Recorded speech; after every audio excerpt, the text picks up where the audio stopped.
You're listening to the Effective Statistician podcast, so weekly podcast. Actually, at the moment, it's more frequent than weekly, but the podcast with Alexander Schacht and Benjamin Pieske, designed to help you reach your potential, lead great science, and serve patients without becoming overwhelmed by work. So today I have another bonus episode, and it's again one with Gary, where we talk about understanding leadership deeply, trust, relationship, and influence of statisticians for statisticians. So stay tuned for this. If you're listening to this, we have already closed the Effective Statistician Leadership enrollment. If you want to still get onto it, then at least get onto my newsletter or go to the free resources where we have lots about leadership for free in there. There's webinars, there's all kind of different things in there. So check out the free library on our homepage. If you're a group of statisticians, at least 10, that want to get on this together, maybe within your company, maybe with your peers and colleagues, then just contact me and we can set up something specific for you. So now enjoy this episode. I'm producing this podcast in association with PSI, a community dedicated to leading and promoting the use of statistics within the healthcare industry for the benefit of patients.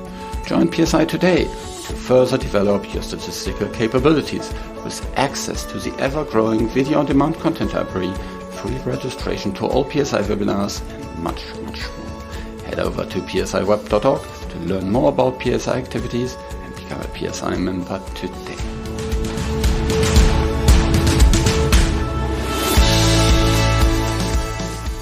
Hello, another episode of The Effective Statistician, and this time it's another episode also with Gary Sullivan. Hi, how are you doing, Gary? Hi, Alexander. Doing great today. Okay, we'll talk again about leadership. So what have you been up to in terms of leadership recently? Yeah, so I think I mentioned that I worked for Eli Lilly and Company. I retired at the end of 2017 and have since started my own consulting business that's focused specifically on leadership development. So I'm in the business of leadership development full-time now. And as a leadership development consultant, what are your typical kind of clients? What is your ideal customer, so to say? Oh, I don't know that there's an ideal customer. I think there's lots of different ways that I can help people. So a few things that I'm doing is developing courses on leadership, teaching courses, and working with clients to help them develop their own leadership programs. So it's sort of a multifaceted thing. In addition to that, mentoring and coaching a handful of people specifically on helping them develop their leadership skills. So I don't know that there's any ideal client, but just a lot of variety of things to do in the area.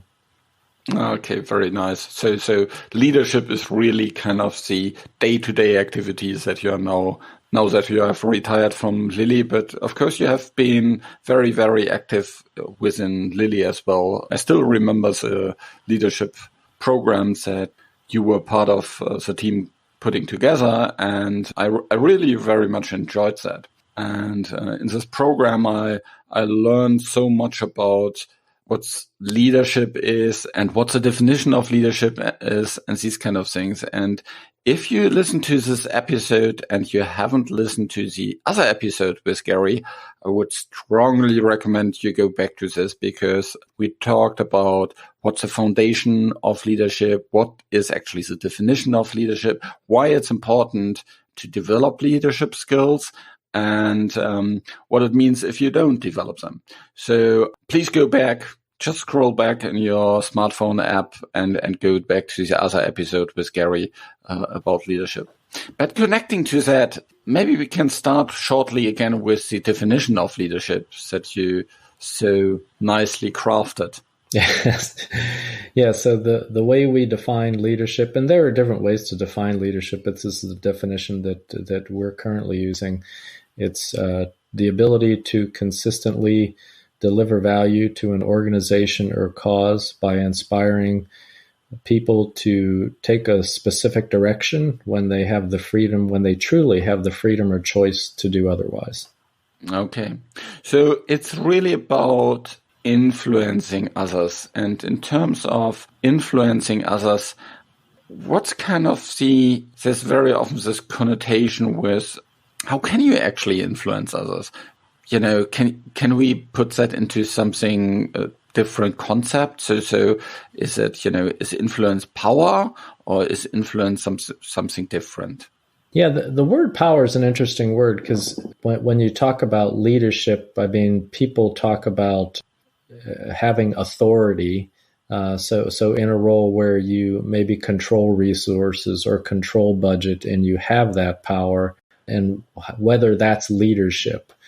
But the going back to your question of how do we influence, in a sense, I think influence in itself with its meaning means that you really don't have power and somehow you need to acquire that power, or you need to convince people that have the power to basically take up your suggestions or your ideas or follow the path that you're suggesting.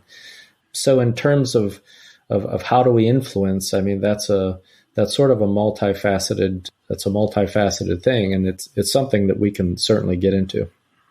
So it's not about this, let's say, typical role powers that, because you are the boss, you control the money, you control other resources. So you have the power to kind of influence things via that. There's one other aspect about, power and controlling things. That's about, knowledge. Of course, as a statistician, you also have specific know-how. You have, knowledge in terms of your data and these kind of things. Is that also something how we can kind of influence others by, just this special knowledge that we have? Yes, I think that's always part of it. So certainly our technical knowledge or our technical competence is important in influencing. It's important, if in no other ways, just having the technical know-how to implement or execute a certain type of statistical method. If you're trying to convince someone to use a Bayesian approach, having a technical understanding of Bayesian methods is required, I think, in some ways to be able to influence them to do that. I think the trouble statisticians have sometimes is that they think that influence is all about making a technical argument. And that's, I think, those are the places where we can get frustrated or get into trouble.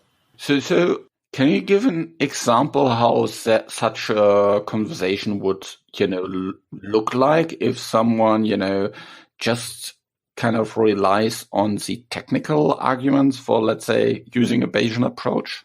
Yeah, and I might use an example maybe closer to home for me. So when I worked as a technical statistician, I did a lot of work designing experiments in an industrial setting. Many times you are faced with operational constraints. So, for example, if I were designing an experiment in the biomedical or a bioresearch type situation, so in a fermentation plant or a purification setting, sometimes they could only run experiments. Let's suppose they only had 5 bioreactors, and those reactors ran on a 1-week basis. And so this is a real simple example, but if I came in and said, well, I want to design an experiment to optimize, 2 different factors, and we'll do it with 12 experiments. Well, someone could look at me and say, well, that's nice and it looks good on paper, and technically I'm sure it's sound, but we can't execute such a thing. Or another example might be if they had a hard to change type of factor. For example, something like temperature that they had to ramp up over a period of time. Those are some of the types of things that you'll need to know to appropriately influence. So those sort of operational, structural type of variables. So in general, it's understanding some of those operational or structural type constraints that are also valuable in influencing. And, some of the example I just gave is a pretty simple example, but you can get into more challenging type of operational or structural constraints with the bigger type of influence that you're trying to make. So how can you if you have these objections of, we can't implement that here, there's these constraints here from a technical perspective, from, just how things are set up. There's one thing, of course, to know about that, but there's another thing, how can you actually learn about it? Yeah, and those are, I think, some of the building blocks, I would say, of leadership. And these are even, I think, some building blocks just in being an effective statistician, is to understand as much as you can about the area, the business, the science that you're supporting. So I think of it, a lot of it just has to do with, once you start collaborating with certain people, understanding as much as you can about what they're doing, how they're doing it, the constraints that they face, their goals, their objectives, the challenges they face, what keeps them up at night, all those types of things give you at least a basic understanding of some of the operational challenges and some of the constraints that they have to deal with. I think you're bringing up a very, very important point. It's not about you. It's about the other person. You need to understand what keeps him up at night or her up at night. What are their problems, not about what are your problems. So I think if you want to influence someone, you need to see things from their perspective. And so I think that is the first very, very important point, because as long as you kind of stick with all kind of your knowledge about statistics, your understanding of the situation, you can't really move forward. You need to, view the problem or the topics that you're talking about from the other person's perspective. Yes, I mean, maybe we can back up a little bit, and I would say the first thing you need to do is to gain their trust. So one formula might be you need to deliver first maybe what they're asking for, to let them see your technical competence, but also to let them know that you're trying to help them. Ultimately, you're trying to help them. So that's one place to start, is to just try to gain their trust. So how do I get that? How can I improve the trust with my colleagues, my cross-functional colleagues? Yeah, that's a really good question. I've thought about this a lot. I've read about it quite a bit. People sort of have different formulas for trust. And I think one sort of simple one that I've adopted is it's about the 3 C's. One is competence, one is character, and one is caring. So in a sense, you need to demonstrate that you're competent. Not that you know everything, but you know enough to be able to contribute to their project or their cause or their initiative. Another is that you care. And again, the example I gave by simply delivering maybe first what they ask you to do, demonstrating that you're a team player, demonstrating that you want to help them achieve their goals, lets them know that you care. And then the third being character. That's a little bit harder to define, but I think there's sort of an ethical piece to it. What are your values? What are your principles? Are you taking a legitimate approach? Are you authentic in who you are and how you're doing things? And I think those 3 things, if you can demonstrate to people that you're competent, that you have strong character, and that you care about what you're doing, I think the trust will follow. Okay, let's dive a little bit deeper into these 3 C's of competence, character, and caring that I like actually very much. So in terms of competence, well, we are all hired by the organization to actually do the job. So aren't we just by default competent? I think there's some assumption that you are, but I think in some ways that still has to be demonstrated. And it may not just be technical competence, but it may be you're competent enough to be able to interact with others, to understand the problem that the team is trying to address, that you understand, at least at some level, the challenges that they face. I think it's not just our statistical competence, but I would say just a technical type of competence that we can understand enough about the problem, the challenge, the initiative, the goals, that people are convinced that we can be a valued contributor to the team. Yeah. My experience in terms of this competence is, it's very much kind of, okay, where do I get kind of competence from? When I work with someone, how do I know whether that person is competent? And of course, there's kind of, you look into, what do people tell about this person? What do my colleagues tell about that person? Have they had a great, experience with me helping them? Do you have a track record there? Is it, what is your supervisor talking about? How are you introduced? By whom are you introduced? So all these kind of different things can actually help to show to the other persons that you're actually competent. Is my perception. What do you think? Yeah, in some ways it's a reputation or a brand. Certainly, your past experiences, I think help define your competence. So it's a really good point, in that everything you do becomes part of your reputation and sort of establishes your credibility. And I think that's a big part of this is do you have a demonstrated track record of being technically sound, contributing to projects, those types of things. So let's go to the second part, the caring that we talked about.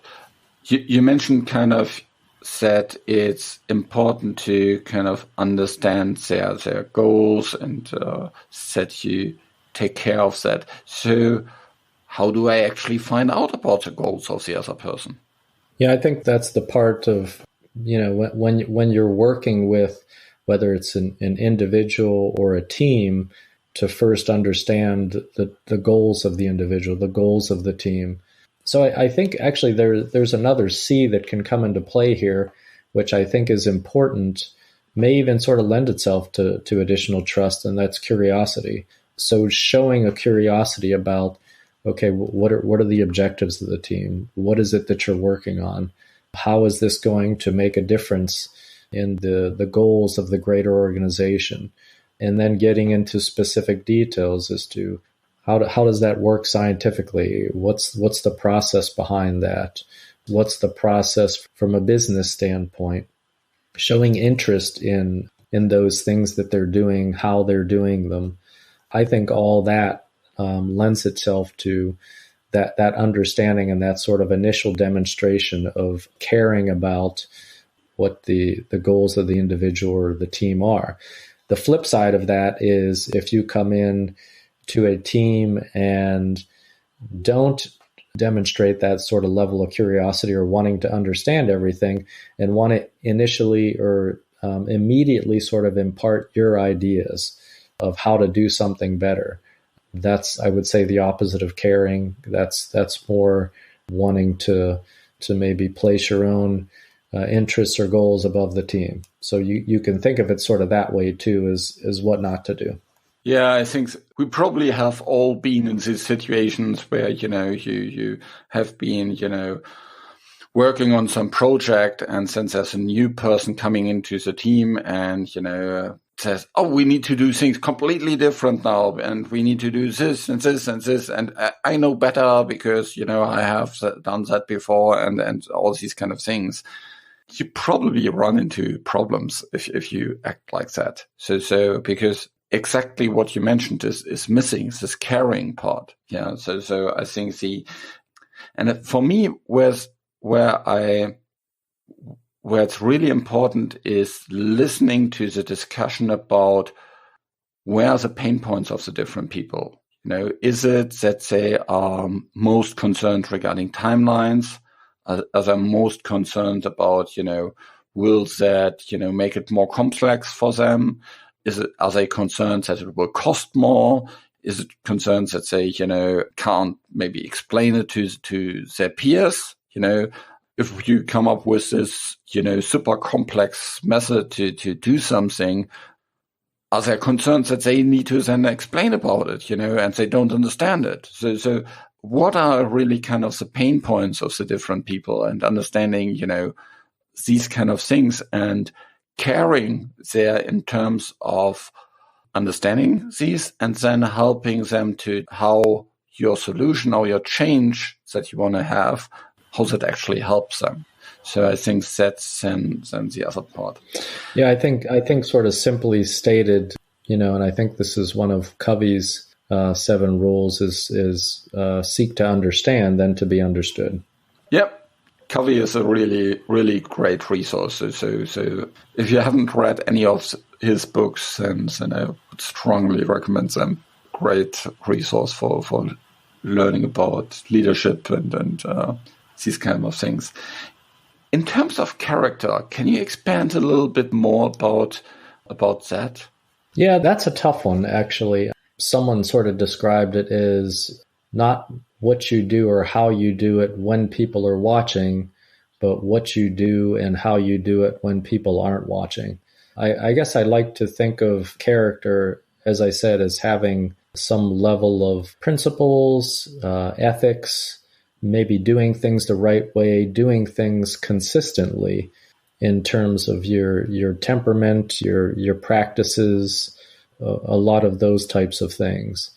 That's something where it's a word that I still sort of struggle to give a definition to, and it's one of the things I'm trying to sort of find maybe a good reference or a good way of describing it. But that's about the best I can do right now.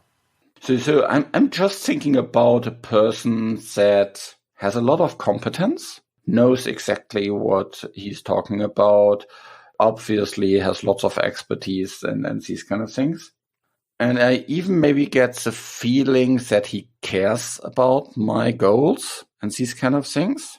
But there's problems with his character. So I don't see that he plays a fair game. He maybe cheats or maybe, has been, I get the sense that, there's maybe some hidden agenda or these kind of things going on.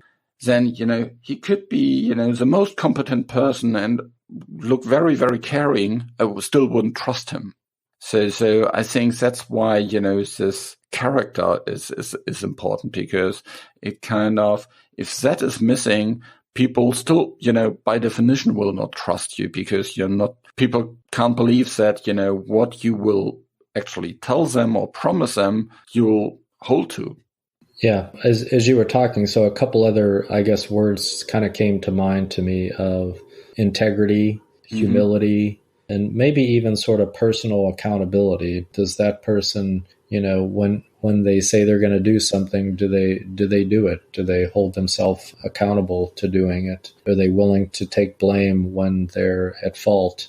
And when they do something well, do they basically give the credit to others, or do they take it themselves? So I think those are a lot of the types of things that lend themselves to someone of strong character. Yeah, and I think we have all been in these kind of situations where, we worked with someone and at the end of the project, maybe something went south or the complete project went south, and then, there's the finger pointing starting, and there's, people talk about behind your back and these kind of things. This is really kind of where character comes to light, in these kinds of situations. And if people have a bad feeling about that aspect, third C, then I think that limits the power very much. See, and of course, it's the other way around as well. If you have seen that, this person takes the credit for team achievement, that also speaks to bad character. And these kind of things has nothing to do with competence. They have nothing to do with caring. They have to do with character. So that's, I think, why you need this third C of competence, character, and caring. In terms of improving these things, well, I think it's pretty obvious how to improve competence. I would guess it's pretty difficult to improve character. How about the caring aspect? How can you improve that? Yeah, I think I've observed statisticians that have gotten better about caring and even character to some extent. Because I think you can develop maybe a reputation of being maybe more out for yourself or looking for the praise or the recognition. And you can turn that around. I mean, you can start to be more of a team player. You can defer the recognition to others. You can really work in the best interest of the team. And by actions, I think you can change the way people think about your character. In terms of caring, again, I think of a situation where maybe someone is not thought of as caring is someone that's maybe part of a team that doesn't come to the meetings consistently, that maybe is distracted while they're at the meetings, someone who maybe only delivers on part of their commitments. So in order to improve that, you can do just the opposite. You show that you're dedicated to the team. You're focused and attentive when working with the team or when working with individuals on the team. You make sure that you deliver on your commitments, that you're seen as reliable, and that you even would step up to do things that maybe aren't your responsibility necessarily, that you do what it takes to keep the team moving forward. I think those are all ways that you can improve how people look at you in terms of how much you care. Yeah, one of the other things, as we talked about goals, I think, is spending more time with the other people to better understand their goals, better understand their backgrounds. Do they have, particular experiences, very good ones or very bad ones in previous projects? Or maybe, even they're kind of outside of the job kind of challenges, how do they kind of interfere with the job? Because of course we are not, working in isolation in the companies. Everybody has a real life in the background. Yeah. And so understanding how this complete picture, I think, is really important to make sure that, you can really take care. Yeah, I think you raise a good point because it makes me think of we're talking about, I think, these things in the context of a technical contributor. But if you think of someone in a supervisory role, they need to gain the trust of the employees that are reporting to them. And you use the same type of, I think, approach in terms of the competence, the character, and the caring. And the caring piece of it, I think, some of the things you were saying hits right at that, showing a genuine interest in what they're doing, how they're doing it, and showing an interest in things outside of work. If you think, again, in terms of opposites, the person that you sit down with and they want to tell you all that they're doing, but don't really seem to take an interest in what you're doing or how you're feeling or how things are going for you or what your interests might be, that's the person that doesn't care. So I think you bring up a good point in terms of how you demonstrate to the team that you care. I talked about that, but in terms of how you demonstrate to individuals that you care, I think some of the things you mentioned are just the ways to do that and doing it in a genuine way too. Yeah. As you talk about kind of this, how the supervisor can gain trust from his teams that reports to him, I think it's also the other way around, how you can get trust from your supervisor.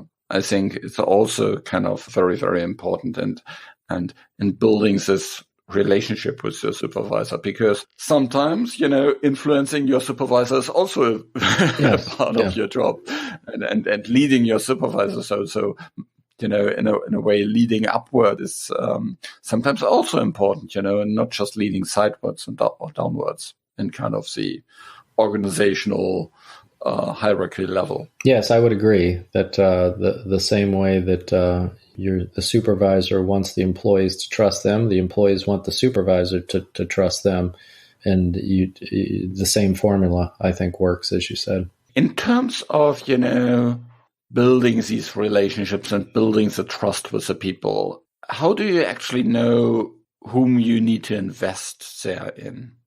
Do you need to build trust with everybody? Yes, another good question.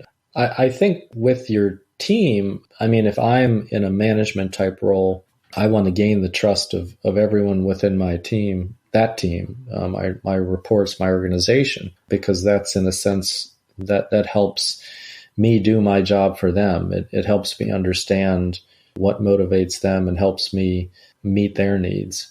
In terms of a team, like a multidisciplinary team, that's a really good question. Ideally, yeah, you would like to gain the trust and you would like to invest in everyone, and I think that should be a goal, but there are obviously going to be maybe some key players that maybe have more influence than others and are maybe decision makers on the project, or who are maybe what you might call sort of more the core of the team.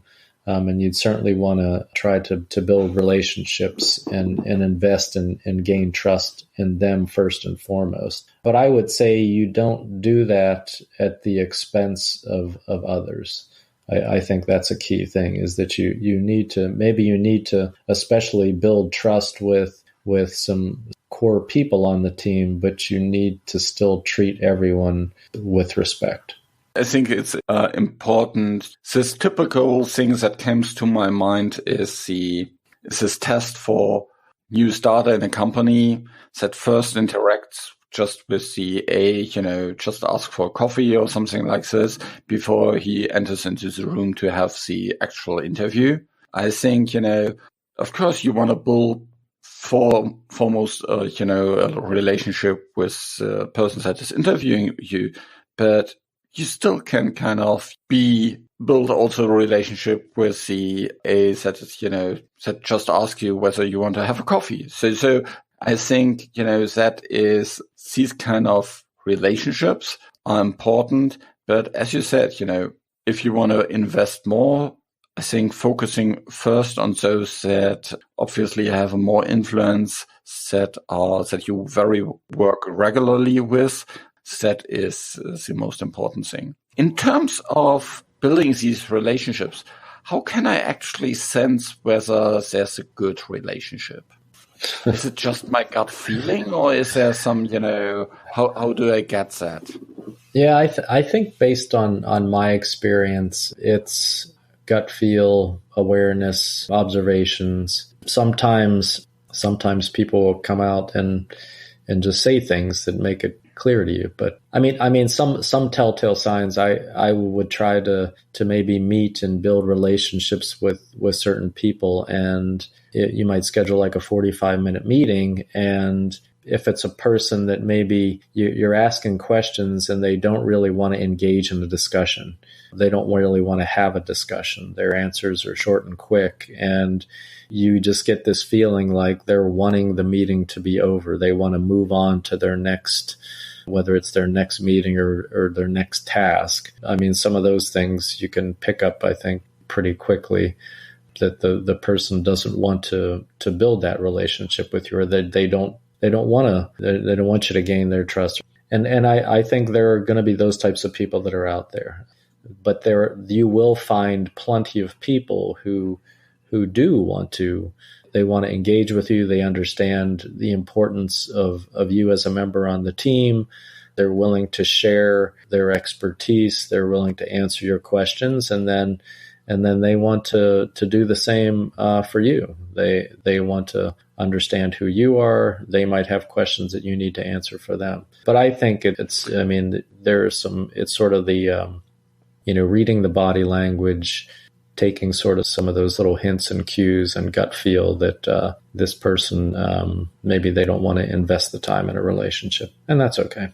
Okay, very good. So thanks so much for this episode where we talked a lot about how to build, a relationship, because that is a foundation to influence other people. We talked about influence and how that relates to power. And very much we talked about that trust is the foundation of all these kind of things.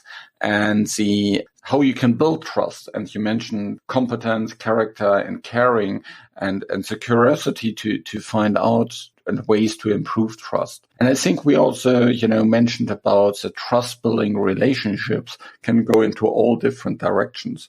Of course, with your supervisor, of course, with your team, if you have direct reports, but very much also in your day-to-day interactions in your cross-functional teams. And so with that, I think we laid another foundation where we can, in the next episode, actually talk about more kind of skills that we can need to develop in order to build on this relationship, build on these power, on these trust relationships, and actually get things done. Because building trust is a foundation. Understanding what leadership is a foundation. And in the next episode, then we'll talk about what are the different skill sets that are important. Thanks so much, Gary, for this interview. It was very, very nice to talk to you again.